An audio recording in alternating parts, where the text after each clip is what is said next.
when we came from those bunkers, you know, we found, like I said, we found out that it was not just me and my mom. It was about maybe 15, 20 people there.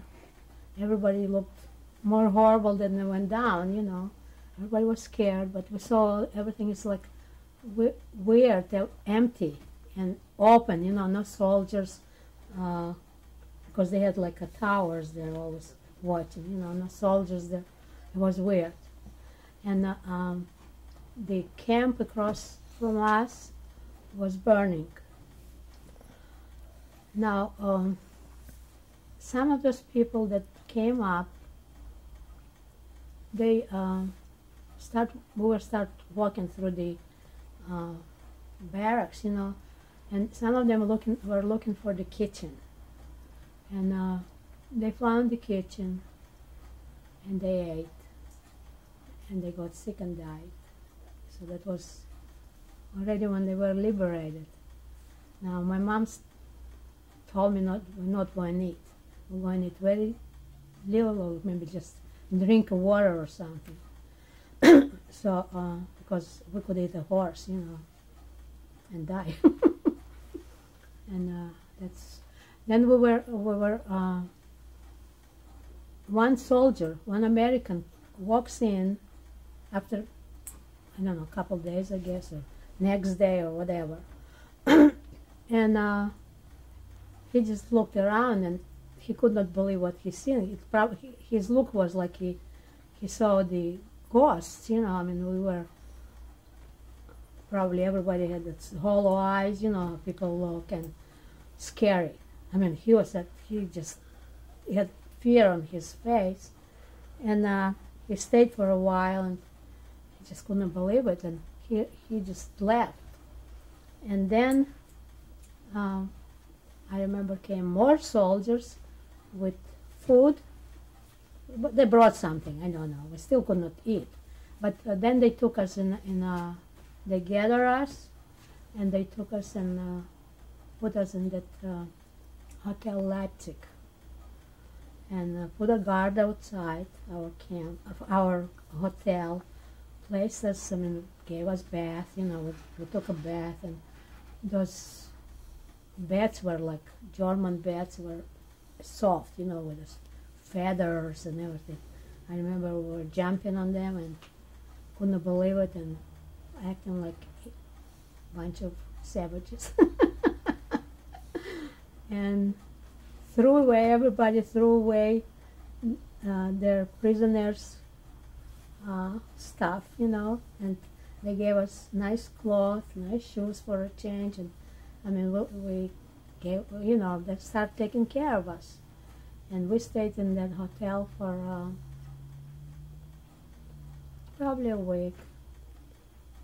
And everybody threw everything. What made me pick up my jacket? I picked it up and saved it. Okay? So I have it. My souvenir. And then we had good time there. That was nice. You know, liberated and everything. Finally. Couldn't believe it. Do you remember anything that the soldiers said to you or said to themselves? Well, they couldn't believe it. They could not believe it that maybe they heard about it, but I mean, to see it, it was like a horror in their eyes, you know. Just it's hard to describe, you know. I mean, I'm pretty sure they've seen lots during the war, you know, they've been through, but it was like something more to see, you know. Taking pictures, they were taking pictures. And that's it, you know, I know we had a guard because they were actually protecting us from Germans, you know.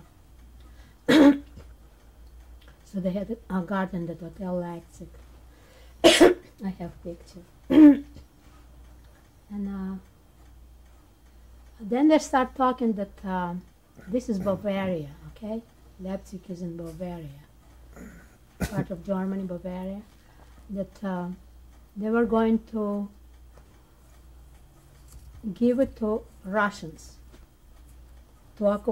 It's the Americans liberated us, but the Russians would take the part of that Bavaria. Now, we've been from Russia, okay, and we had to make like decision, you know, to go with Americans or go back to Russia or whatever. So we were like kind of undecided. So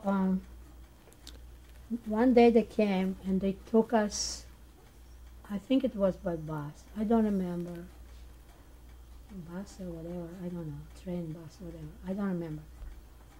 And we went to take us to Germany, to that Castle Haidari that was stayed after displaced person camp. It had to take several days, of course. And we were passing one camp. It was Köpingen. Now we're liberated, okay? That camp, Köpingen camp, was run by Russians. It was occupied by Russians already. And we stayed there several days. And somebody told the Russian commandant, now this is our friends now, those are not the German commandants, that there's a mother, we're with Greeks, okay? But there's a mother and daughter, they can speak Russian. They talk Russian. You know, somebody reported that we can, because me and my mom always talked Russian. And he called us to his office, the commandant in that camp, Köpingen. Closed the doors.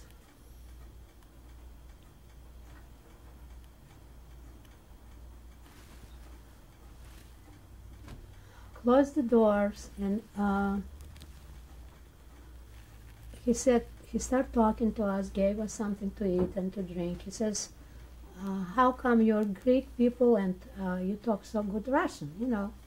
And my mom explained to him what happened to us. And she said that we're still undecided whether we should go back to Russia, because like my mom has all her family up there in Russia, or to go to, you know, to American zone with Americans. And like I said, he closed the door and he says, my advice to you, he says, don't go back to Russia. He says, your family was taken by Russians, by Stalin, and he says, you would be in a danger. He says, you wouldn't be safe to go back. He says, go with Americans and see what happens, you know. So he made up a mind for us. So we just followed with Americans, and we came to Heidenheim, that camp Heidenheim, displaced person camp. And that camp was castle. That was Heidenheim on Brent. Heidenheim on Brent. It was a beautiful castle. So we felt like we were royalties, you know, to go. It was like on top, and it had like a winding road, you know, to go to the castle, you know.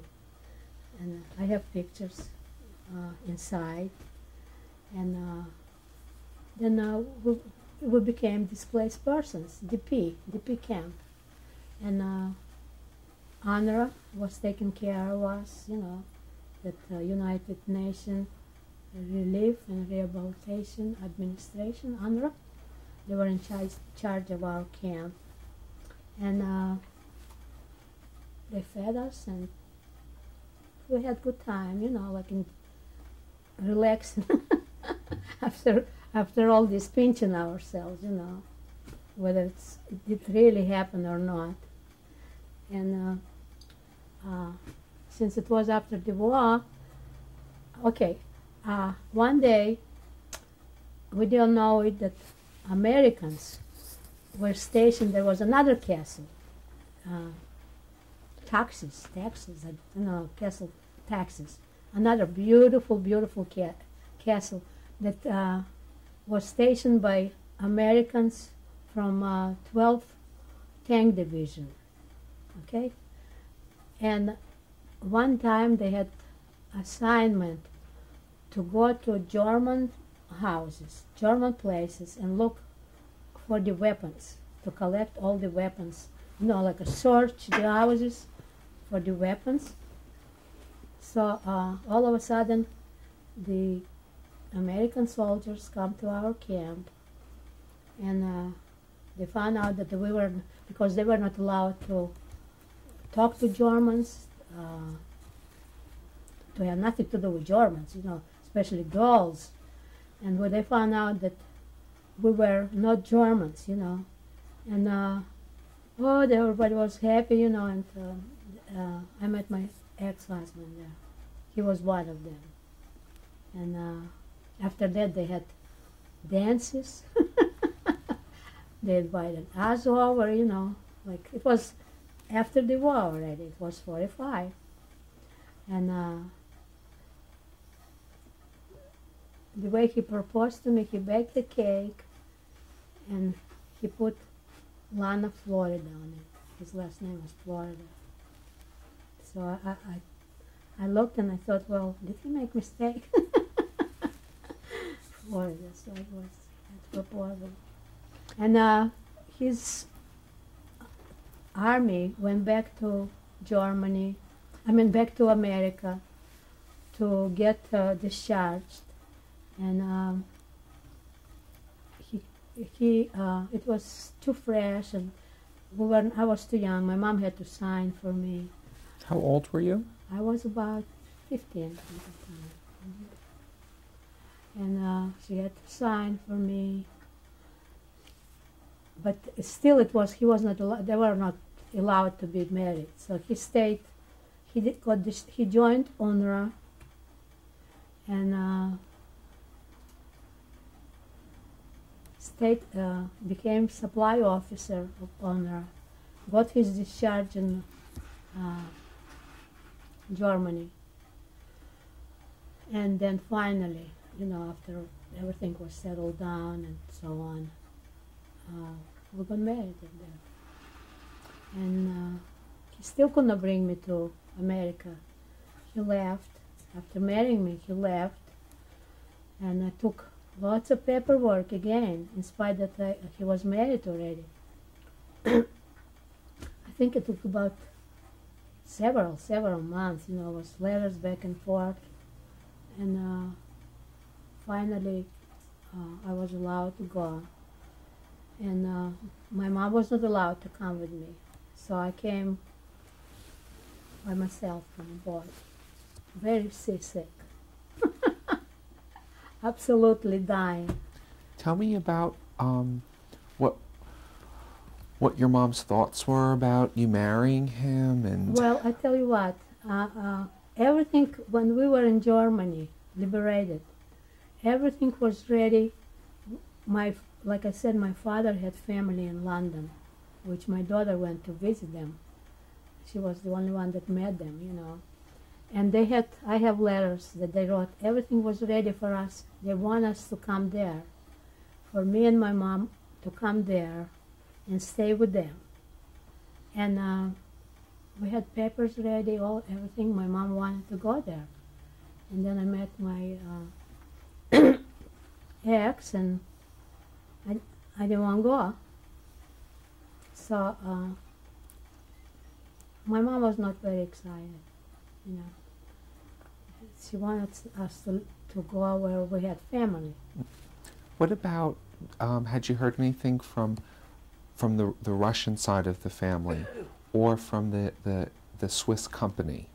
The Russian side of the family you could not write, because they were not allowed. At that time, Stalin, you could not write to overseas, because you would be punished, And so we did not keep up with them at all, but we kept with England.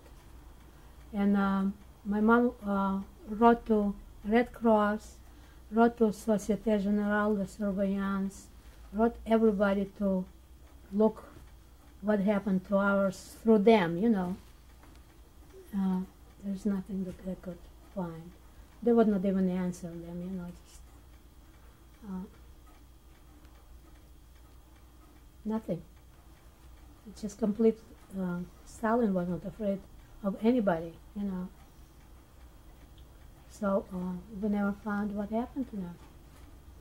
Even now that we got in touch with our Russian relatives, they still don't know. They don't know what happened to my uncle.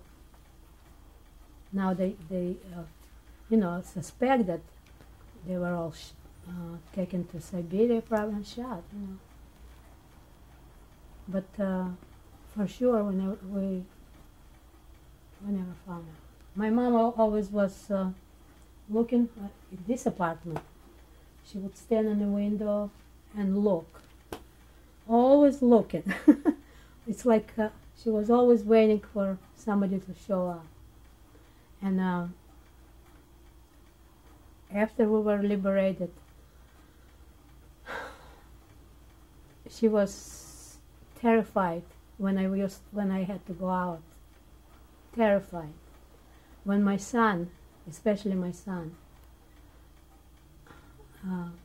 it was hard for my kids to, because it's always stayed with her that if somebody is late or somebody goes out, they're not coming back.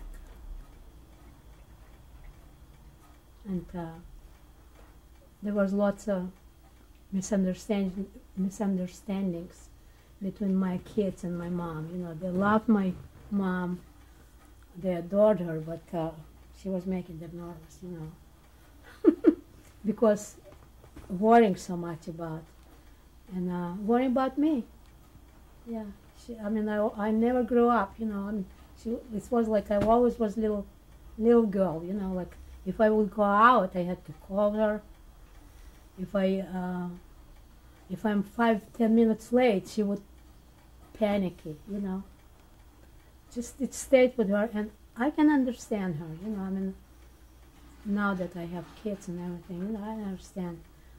Been through that much. I mean, losing her family, all her family in Russia, too, her brothers and everybody, you know. And so I was like one of the kids. My mom didn't have 4 grandchildren; she had 5. I was included. Did certain things stay with you? Do you feel that certain things, impressions or certain effects stayed with you?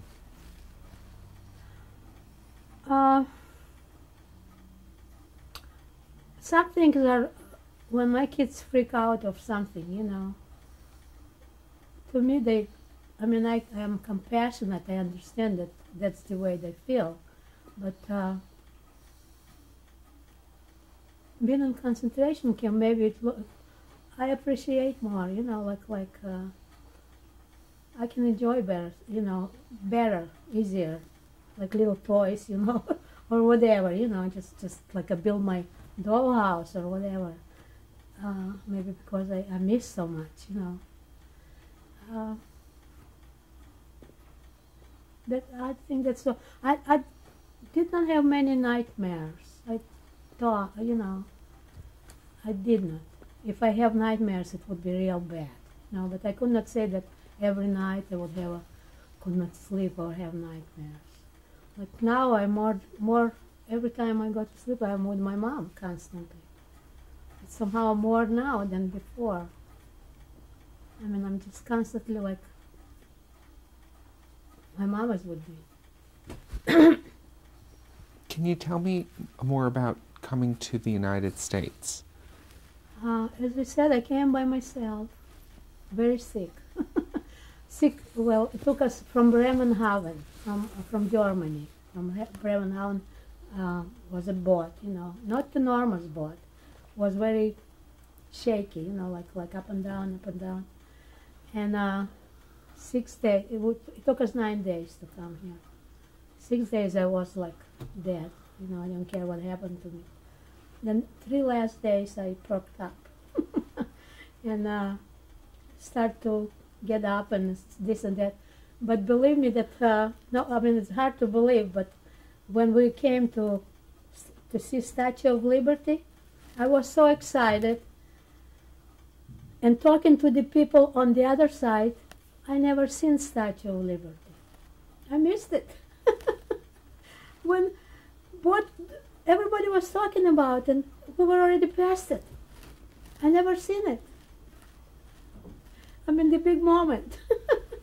I seen it after, you know, we went to New York and I seen it after.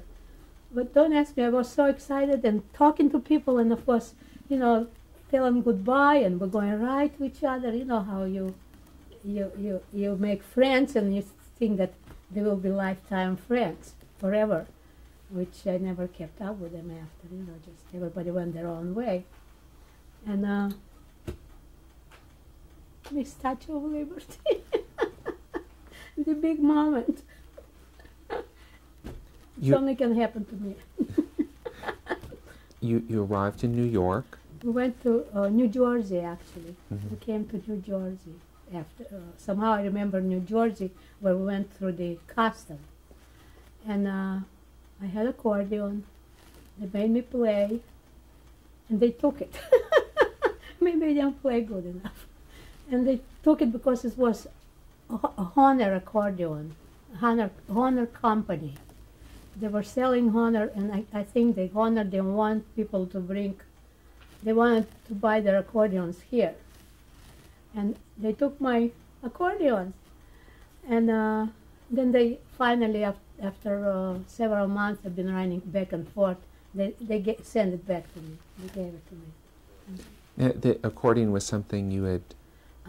Something I brought it, you know, from Germany. I brought it. And you'd played that? Yeah, I have accordion here too. Yeah. You played that your whole life? Yeah, right. Yeah. Well, after we were liberated, mm-hmm. Yeah, that was my accordion in Germany, not from concentration camp. Yeah, that's the one you see me on. This is another one. Did you bring anything else with you? From Germany? Yeah, we brought pictures, you know, and because. Stuff from Germany, yeah. And then what happened? My husband came. He has cousins that fly airplane, and they came and meet me in New Jersey on a private plane. His cousin with them flying little private plane. I never flew before, and we're supposed to go from New Jersey to Conway, PA, where his parents were. And I remember the plane could not start. They could not start propeller there. I don't know whether it's supposed to be, but to me it seems like, wow, they can't. Plane is like in bad condition or something. They were starting propeller and everything. Finally, we took off, and from New Jersey to Conway, it should take several hours, you know, not that far, couple hours or whatever. We hit the storm, and we disappeared. Everybody in Conway thought that we crashed because it was so bad that we had to look for the airport to land. And I remember it got dark and stormy, and they were flashing the airplane, and I mean, that's all what I needed. I've been just sick from both, you know, and then that airplane was not very pleasant. So we had to land, wait till the storm goes away. Meanwhile, in Conway, everybody's looking for us, you know, and crying and blah, blah, blah, and finally we appeared. Where's I'm sorry, where's... First time on a plane. Mm-hmm. Yeah. Where is Conway near? Conway is close to Ambridge. And that's near what big city? Well, actually it's close to Pittsburgh, you know. Well, it's about 45 minutes from Pittsburgh. 45 miles. And what happened after you got to Conway? After came to Conway. They had a big party for me, you know, his family. Everybody was looking at me like I was about 95 pounds because I was sick on that boat, could not eat, lost weight. And everybody was wondering, why did he have to bring her? Could not he find anything like that in America? I think to me it was like that, you know, like I was little and skinny, scroungy, with accordion. Not very good sight. And because they were big Italian people, you know, and they were looking at, I mean, what did he see in her? Could not find anything here. But then they were nice to me. Yeah, I became friends with them. They were good to me, my in-laws. And he had a brother, younger brother, and a sister, younger sister. They were nice. Everybody was nice, you know. After they started to know me, and I fattened up a little bit. And we had apartment there in Conway. Lived in furnished rooms, and then I was expecting Lily. Yeah. And I didn't have wash machine. I remember I used to walk. It's like a hill. Every time it would be wash day, you know. My mother-in-law had wash machine, you know, so I had to walk there. She taught me how to wash because I don't know anything, you know. Never seen wash machine before, never seen dryer before or whatever. No, they didn't dry it. They dried it outside, and that time it was very smoky, very dirty, very smoky, and they had to see what way the wind blows, you know. They can hang the clothes out. I mean, that was a big production, you know, to wash. Lily was your first child, and how soon after your arrival there did your mother come? My mom came about 8 months after me, because I was, you know, had to send for her, and she had to get permission, going through all kinds of papers, you know, again. And then she came. Anything else you'd like to tell me about your early married life? Well, at the beginning, we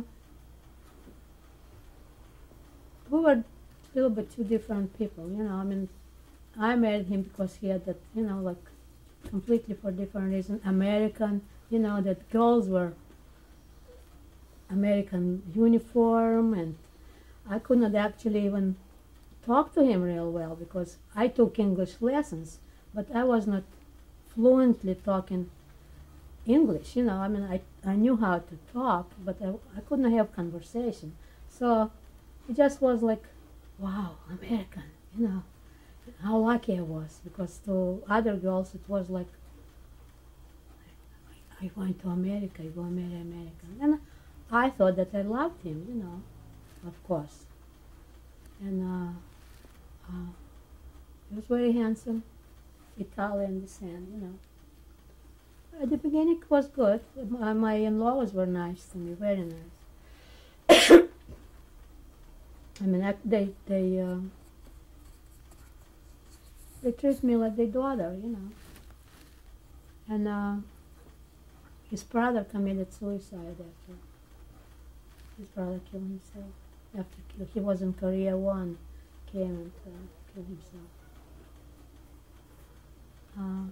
Then it started not too good, you know.